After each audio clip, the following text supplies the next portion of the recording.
Doctor Mohammad Babar, secretary Maharashtra tennis ball cricket association, chairman tennis ball cricket federation of India. ये मेरा परिचय है।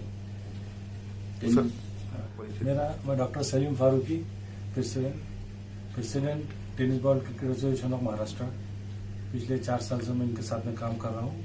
Babar sir secretary है, ये पूरा देखते हैं। एक्चुअली पिछले महीने 19, 20, 21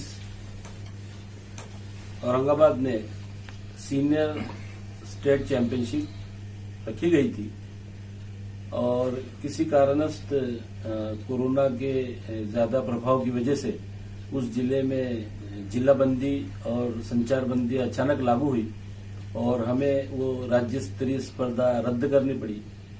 चूंकि वहां सब टीमें आ चुकी थी तो हमने ऑर्गेनाइजिंग कमेटी ने यह निर्णय लिया कि खिलाड़ियों के भविष्य को देखते उनका नुकसान ना हो, क्योंकि आने वाले 20 मार्च से सीनियर राष्ट्रीय प्रतियोगिता कन्याकुमारी में पहले से ही फिक्स थी और उसी के लिए स्टेट चैंपियनशिप का आयोजन किया गया था और उसी आयोजन में से महाराष्ट्र टीम का चयन होना था।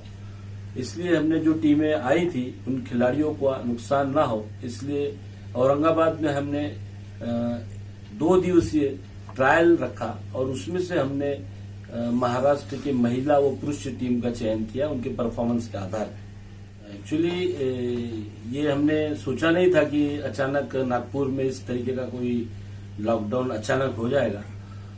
एक्चुअली स्टेट टीम जब भी नेशनल्स खेलने जाती है तो एक 4-5 दिन का जाने से पहले कैंप आयोजित होता है नागपुर में, लेकिन लॉकडाउन की वजह से हमने वो कैंप कैंसिल किया और क्योंकि ट्रायल्स के बेस पे उनके अच्छे परफॉर्मेंस के आधार पर राज्य टीम में उनका सिलेक्शन किया था, इसलिए हमने उनको डायरेक्ट स्टेशन पहुंचने के लिए रिपोर्टिंग रखा है।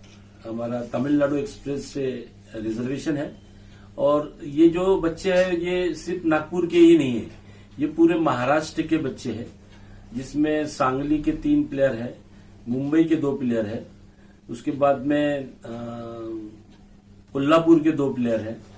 इस तरीके से महाराष्ट्र के विभिन्न जिलों से मिलके ये महाराष्ट्र टीम का गठन हुआ है और वो सभी बच्चे अपने अपने कन्वेंस से, मैक्सिमम बच्चे ट्रेन से नागपुर रेलवे स्टेशन रिपोर्टिंग करेंगे, क्योंकि हम बिफोर वहां पहुंच रहे हैं चैंपियनशिप के। उसका कारण यही है कि हम टीम कॉम्बिनेशंस के लिए वहां पर एक दिन प्रैक्टिस करेंगे, क्योंकि हमारा जो शेड्यूल जो मैच है वहां नेशनल्स का वो नेक्स्ट डे है, तो एक दिन हमको वहां मिलता है 1 से 1.5 दिन, उसमें एक टीम कॉम्बिनेशन लाने का पूरा प्रयत्न हमारा रहेगा। इसके लिए 2 टेक्निकल ऑफिशियल महाराष्ट्र से जा रहे हैं।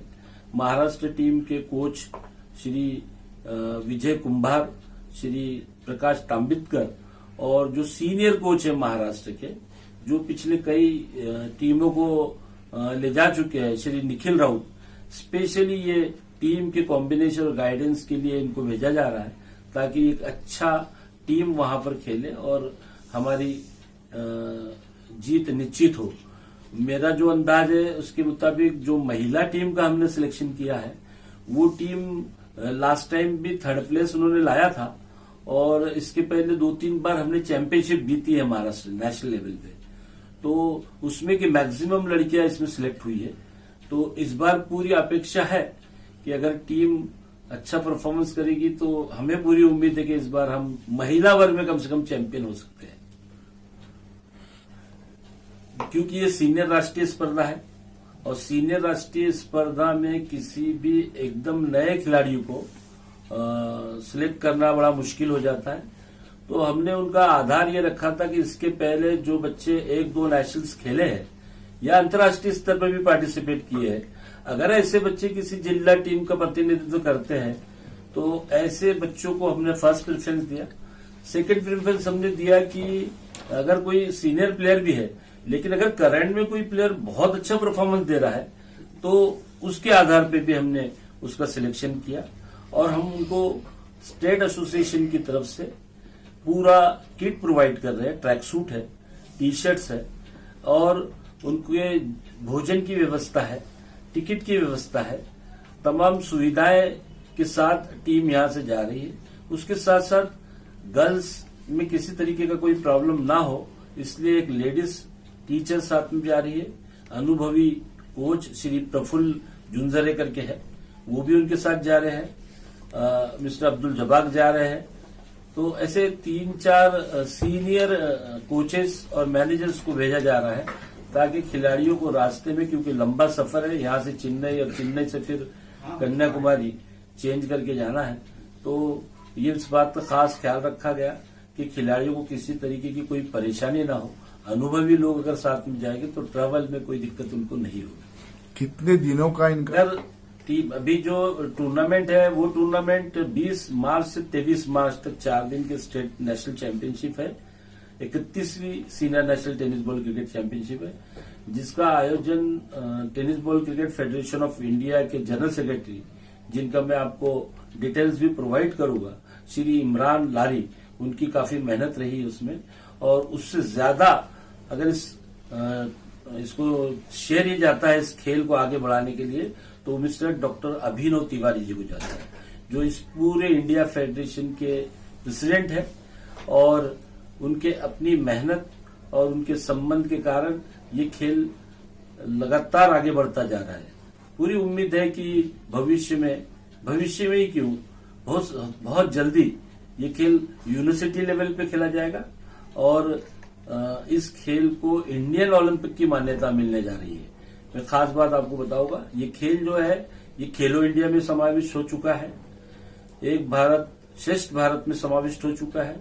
Ministry of sports, government of India से इस खेल को सन 99 से मान्यता है।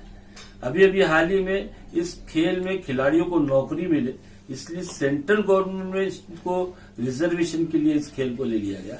अब इस खेल के माध्यम से खिलाड़ियों को सेंट्रल गवर्नमेंट में सरकारी नौकरी मिलेगी और उसकी वजह से इस खेल का बहुत क्रेज बढ़ा है।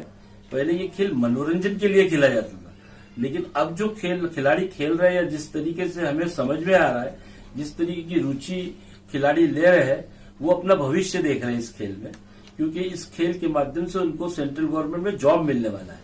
और वो जानते हैं कि जिस तरीके से खेल आगे बढ़ रहा है उसमें tennis ball cricket federation of India के जो पदाधिकारी है, जिसमें मैं खुद भी एज ए चेयरमैन काम कर रहा हूं, डॉक्टर अभिनव तिवारी जी है, श्री डॉक्टर गंगाधरैया है जो सीनियर वाइस प्रेसिडेंट है, मिस्टर पी गैनवेल है, मिस्टर एस के पांडा है। ऐसे फेडरेशन के काफी सीनियर लोग हैं, श्री जावेद अनवर साहब है, जिनके मेहनत और लगन से ये खेल अंतर्राष्ट्रीय स्तर पर भी खेला जा रहा है।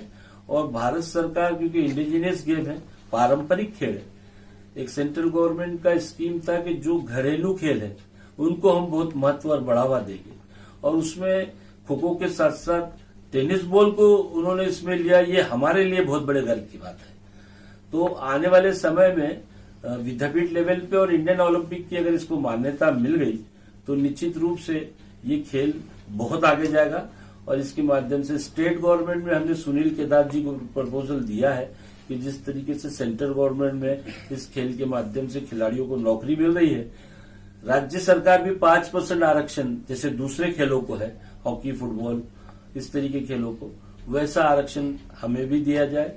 और नियम ये है स्टेट गवर्नमेंट का कि अगर इंडियन ओलंपिक की मान्यता मिलती है तो वो जितनी सुविधाएं बड़े खेलों को मिलती है वो सब सुविधाएं ऑटोमेटिकली इसको मिलना शुरू हो जाएगी, क्योंकि पारंपरिक खेल है। इसलिए मैं नहीं समझता हूं कि कोई दिक्कत इसमें आएगी, क्योंकि सेंट्रल गवर्नमेंट जब इसको बढ़ावा दे रही है तो राज्य सरकार तो देगी ही।